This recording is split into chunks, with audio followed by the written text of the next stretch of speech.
Bonsoir. Hier, procès de Ginette Couture-Marchand et de Paul Dubé qui furent successivement accusés du meurtre du mari de Mme Couture-Marchand et tous les deux acquittés. Une cause qui a fait beaucoup de bruit dans une ville du Québec au début des années 80.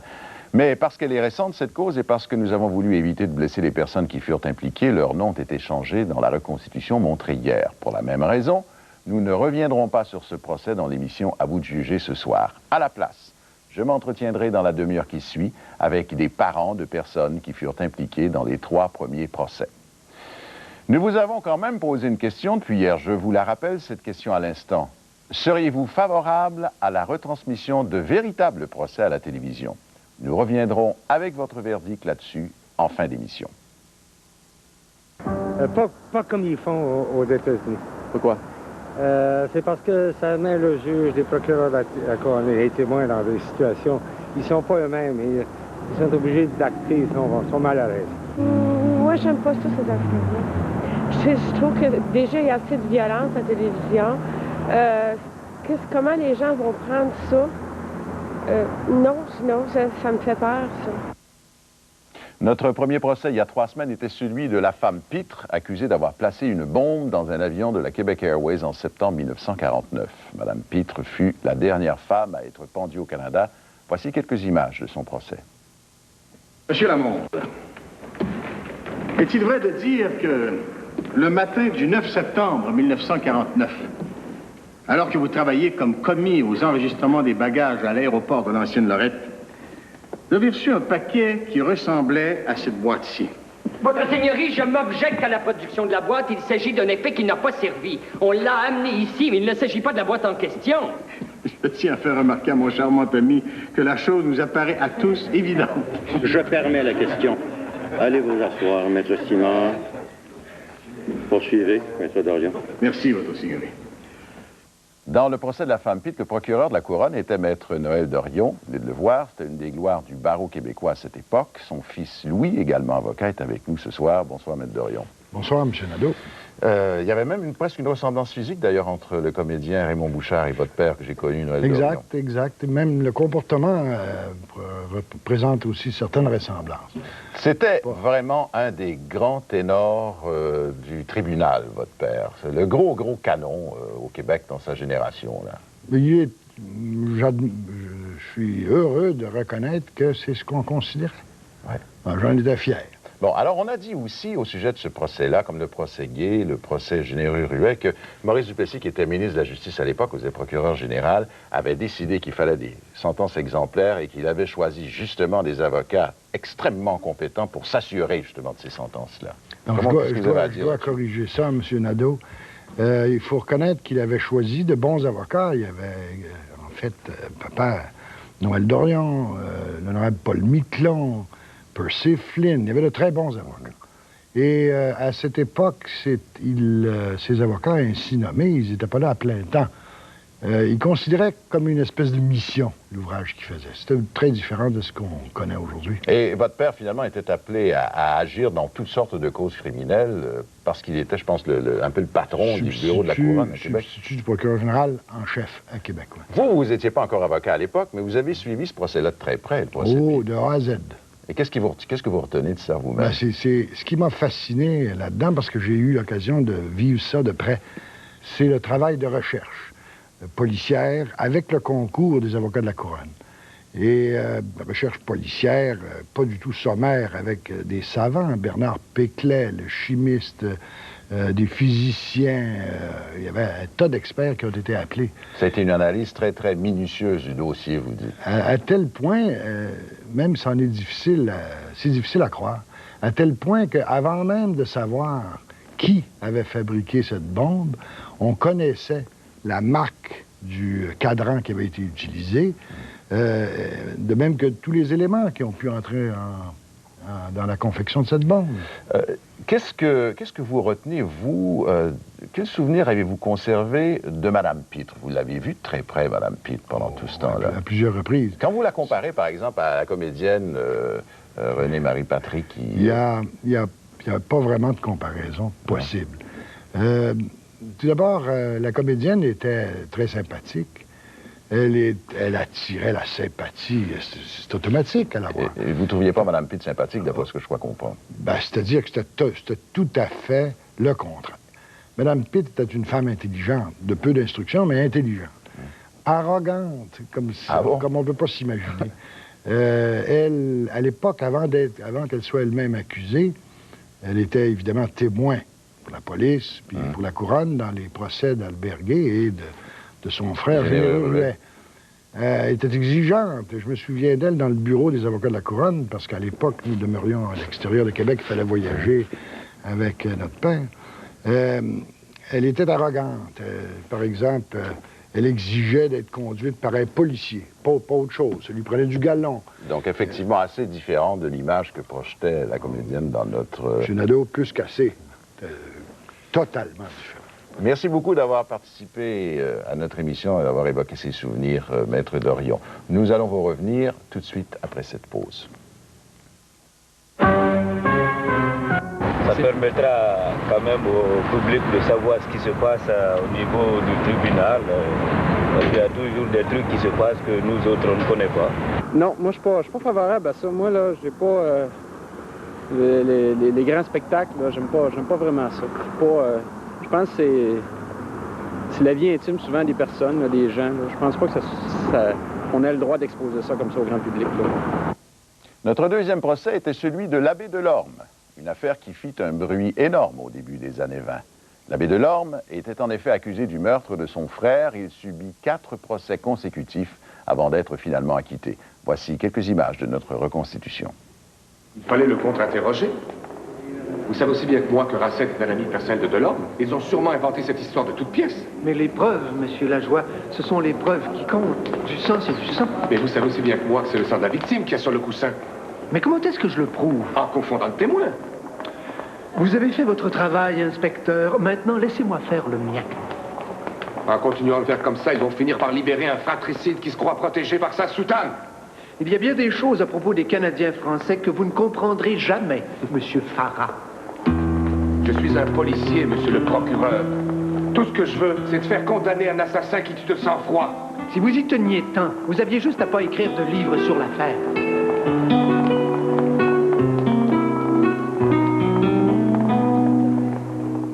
Dans l'affaire Delorme, un enquêteur de la police de Montréal était particulièrement convaincu de la culpabilité de l'abbé. Au cours du procès, on reprocha à ce policier de s'acharner sur un prêtre parce qu'il était, lui, d'origine étrangère. J'ai avec moi en studio le petit-fils de Georges Farah-Lajoie, Luc Farah-Lajoie. Bonsoir. Bonsoir.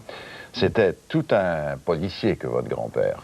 Oui, en effet, c'était un homme avant d'émigrer au Canada. Il avait fait le tour du monde. Il avait voyagé en Afrique et en Amérique latine. Il avait fait des stages à Scotland Yard et à la Sûreté de Paris. Lorsqu'il est arrivé ici, c'était un homme qui était polyglotte. Alors, il parlait couramment le français, l'anglais, l'arabe, l'espagnol et l'italien. Et puis, dans certains journaux, à l'époque, on le surnommait le Sherlock Holmes du Canada. Alors, c'était évidemment un grand policier. Puis on a plusieurs découpures de journaux là, qui relatent ses différents exploits à l'époque. Ah, il a mené l'enquête dans plusieurs histoires policières célèbres. Oui. Mais dans cette affaire-là, en tout cas, en jugé par le procès de l'homme tel que nous l'avons reconstitué, il y avait vraiment des préjugés considérables dont votre grand-père était victime, précisément à cause de ses origines.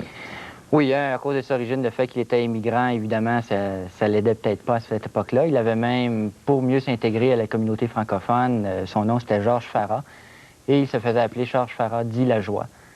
C'est Lajoie qui est la traduction de Farah à l'époque. Ah bon, c'est de là que vient votre nom. C'est ça. Le livre qu'il a écrit, qui relate toutes les preuves, en fin de compte, qu'il avait accumulées contre l'abbé Delorme, mais ainsi la reconstitution du crime, a été banni par l'Église catholique. On va voir, avant qu'on parle de ça, on a ici justement donc ce qui est un peu comme la première page. C'est pas la page couverture, la première page. On voit votre grand-père et on voit que le comédien Georges Soler, c'est lui, ont eu aussi une certaine ressemblance. Oui, physiquement, il y avait une certaine ressemblance. Et c'est sa version de l'affaire qu'il donnait dans un livre qui fait quand même... Là, j'ai pas le livre. Malheureusement, vous avez apporté une photocopie, mais il y a 105 pages. C'est ça, c'est un petit livre... entièrement consacré à l'affaire Delorme. C'est ça. C'est un petit livre qui date quand même de 1922, qui a été édité à Toronto, tandis que ne pouvait écrire... Pourquoi ça, justement? Parce que l'Église catholique, à l'époque, l'avait interdit de publication au Québec. Alors, il n'y avait pas une maison d'édition au Québec qui voulait éditer son livre. Alors, elle avait dû passer par Toronto pour le faire éditer à cette époque. Et en substance, dans ce livre-là, il dit quoi? Je présume que vous avez lu le livre de votre... Oui, je l'ai lu à quelques reprises. Alors, il relate tous les motifs pour le meurtre. Alors, il élimine tous ceux qui n'avaient aucun motif. Et la seule personne qui avait un motif pour tuer son Raoul, c'était l'abbé Delorme. Toutes les preuves cumulées contre l'abbé Delorme s'y retrouvent. Certaines n'ont pas été mentionnées dans l'émission. Il y a d'autres preuves qui sont à l'intérieur du livre. Et également, la reconstitution du crime a été faite vers la fin du livre. Vous avez dû, dans votre famille, parler beaucoup de cette histoire-là, j'imagine. Hein? Mais quand j'étais jeune... Vous ne l'avez pas connu, cependant, votre grand-père? Non, mon grand-père, je ne l'ai pas connu. Malheureusement, il est décédé en l'année 41. On a beaucoup entendu parler, évidemment, dans la famille, parce que ses enfants l'admiraient. Par contre, suite à l'affaire Delorme, il est un peu devenu une certaine victime. Parce qu'en plus, que le fait que son livre soit banni, bien, lui également avait été un peu banni des églises par l'archevêque de l'époque. Et au niveau de ses enfants, certains de ses enfants ont eu des problèmes à l'école. Plusieurs se faisaient traiter leur père de tâté, de franc-maçon. Il avait été accusé par Monseigneur Gauthier à l'époque d'être un franc-maçon. Et puis même dans sa carrière, il a été victime aussi en même temps de représailles. Oui, il avait été pressenti pour succéder au chef McCasgill à l'époque, qui était le chef de la Sûreté provinciale. Évidemment, ça l'a nuit à sa carrière. De plus, ce qui a nuit peut-être le plus au niveau familial, c'est les pressions des curés de la paroisse où il demeurait, qu'ils ont faites sur son épouse, qui était très croyante. Après toutes sortes de pressions et pratiquement de menaces au niveau d'aller en enfer, elle a finalement quitté mon grand-père en 1927. Puis ils ont vécu séparés jusqu'à son décès. Ça, c'est un geste qu'elle a regretté toute sa vie, parce qu'elle l'aimait, évidemment, mais les pressions de l'époque étaient très fortes, alors... Fort intéressant ce que vous nous avez dit sur votre grand-père et sur l'époque, M. Farah-Lajoie. Je vous remercie beaucoup. C'est moi qui vous remercie. Et nous allons vous revenir tout de suite après cette pause. Troisième procès la semaine dernière, celui de Fred Rose, député communiste à Ottawa, qui fut reconnu coupable d'espionnage au profit du RSS en 1946. Nous étions alors au tout début de la guerre froide, une époque où il était plutôt mal vu d'être communiste. Voici un extrait de ce procès. Est-ce que c'est vrai que tu es un espion? Qu'on va te mettre en prison? Qui t'a dit ça? Ma meilleure amie, Émilie. C'est sa maman qui lui a dit. Laura, chérie, il ne faut pas croire tout ce que les gens racontent. Et maintenant, je suis toujours toute seule. Alors tu vois, j'ai plus personne pour jouer. Tu vas revenir bientôt, hein? Quand toute cette histoire sera terminée, ma chérie, maman va revenir à la maison. Mais quand? Je ne sais pas. Dans 2 ou 3 semaines. Et toi? Moi, ça risque d'être un peu plus long. Alors c'est vrai que t'es un espion. Ils vont te mettre en prison. Je reçois maintenant cette jeune fille que vous venez de voir sur les traits d'une actrice, la fille de Fred Rose, Mme Laura Rose. Ça vous émeut beaucoup que de voir ça, si je comprends bien. Oui, mais c'est tellement triste pour moi. C'est très, très difficile de voir encore parce que c'est encore vivre ce temps-là. Ce temps tellement triste et tellement difficile. Mais de notre côté, je suis très, très contente de voir que quelqu'un fait quelque chose avec la vérité cette fois-ci. Le fait aussi en même temps que dans notre, c'est pas vraiment un sondage, mais dans cette consultation express que nous faisions, 90% des gens ici au Québec qui ont vu cette émission-là, c'est 1 200 000 personnes, ont trouvé que votre père n'était pas coupable. Je suppose que pour vous, ça doit être aussi la source d'une grande satisfaction. Oh, très, très bien. Parce que moi, comme enfant même, je savais toujours. Et je disais, et c'est pour ça qu'on me battait ou quoi les autres enfants. Mais moi, je savais qu'il n'était pas coupable. Parce que lui, il m'a dit. Ça suffisait. Et vous aimiez beaucoup votre père, ce qui est parfaitement normal, mais aussi en même temps, vous avez été privé de sa présence quand même pendant plusieurs années, parce qu'on l'a vu l'autre jour, bon, c'était la sentence, il a fait 6 ans de prison. Oui, presque. Et pour vous, qu'est-ce que ça a représenté justement? C'était horrible. Alors, on visitait chaque mois. Mais quelle différence! Tous les autres enfants vivaient avec un père qui est allé au travail de 9h jusqu'à 5h pendant la journée. La mère restait à la maison. Moi, je n'avais pas ça. Alors, 1 fois par mois, on était à Saint-Vincent-de-Paul pour visiter. Mais avec une garde entre nous et mon père et 2 écrans. Qu'est-ce qu'il vous disait, votre père, Laura Rose, à ce moment-là? Il vous disait quoi quand vous alliez le voir? Non, on parlait seulement de chaque jour. Il a essayé d'attraper ce qu'il perdais pendant le mois. Est-ce qu'il était très aigri? Est-ce qu'il était plein d'amertume contre la société? Non, non, jamais, jamais. Et toujours avec un sourire et avec une pensée positive et avec une compréhension de l'autre personne. Non, il n'était pas... Mais... Il ne cherchait pas à s'expliquer? Après tout, on l'avait accusé d'espionnage, il avait été condamné et ainsi de suite. Mais il voulait comprenait... pas vous parler de ça? Non, non, non, parce qu'il pensait que moins que je sais, moins qu'on peut me demander des choses, parce que le RCMP n'était pas tellement gentil avec nous. Non, j'imagine bien. Et jamais. Alors, mais il pensait, si moi je ne sais rien, je ne peux rien dire, ils ne peuvent pas me... Et à sa sortie de prison, il a dû s'exiler en Pologne, et vous êtes allé d'ailleurs le retrouver, vous avez passé 4 ans avec lui là-bas. Comment vivait-il en Pologne? Oh, ces 4 ans que moi j'étais là étaient superbes. Mais je voulais vous dire que, mais quand même, j'ai vu mon père pleurer 2 fois dans ma vie. La première fois, il était encore député à Ottawa et sa mère est morte. Et elle est venue à Mont-Royal. Et il pleurait.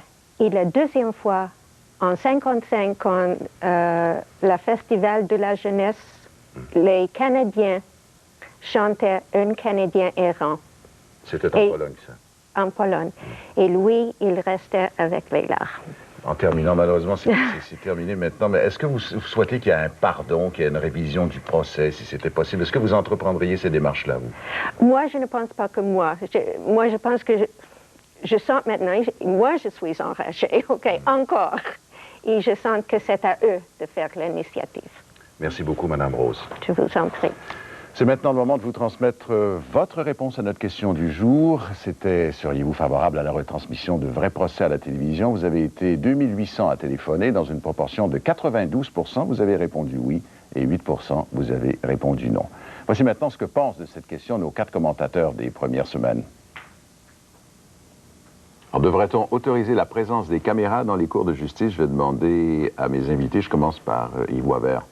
Je pense que l'exclusion des caméras de télévision est difficile à justifier juridiquement parce qu'il faudrait démontrer que la télévision est un média à ce point différent qu'on ne peut pas le traiter sur le même pied que les autres, la radio, l'écrit, qui ont accès aux cours de justice. Jean-Claude Hébert. Au point de vue pratique, si on me donne l'assurance que les moyens techniques vont faire en sorte que ça ne va pas perturber la sérénité du débat, je vais voter pour.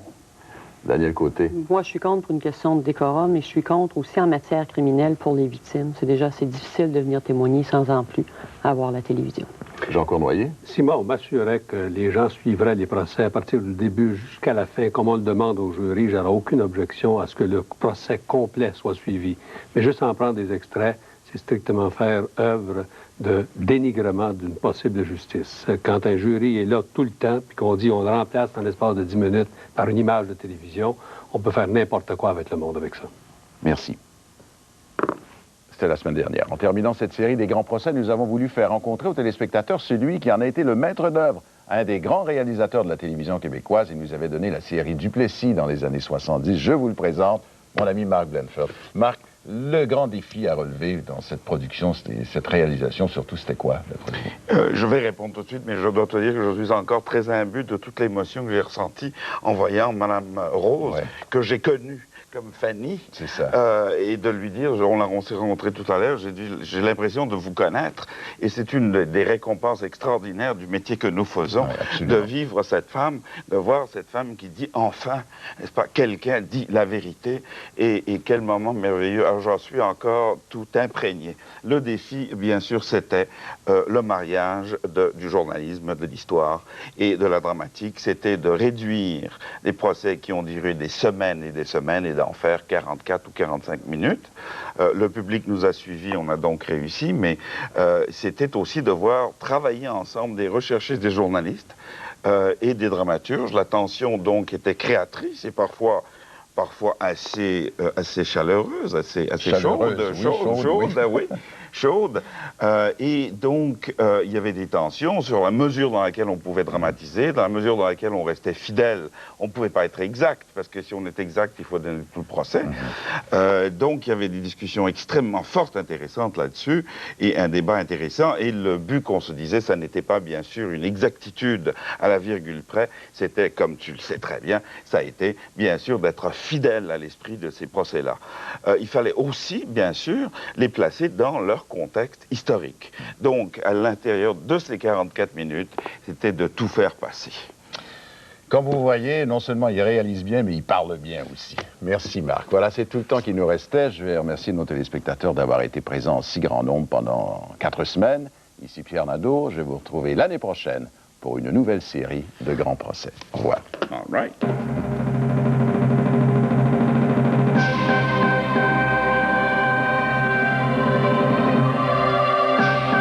Marcel transformé en restaurateur. Des pizzas aussi détestables que son caractère. Dans Entre quatre yeux, demain, 19h.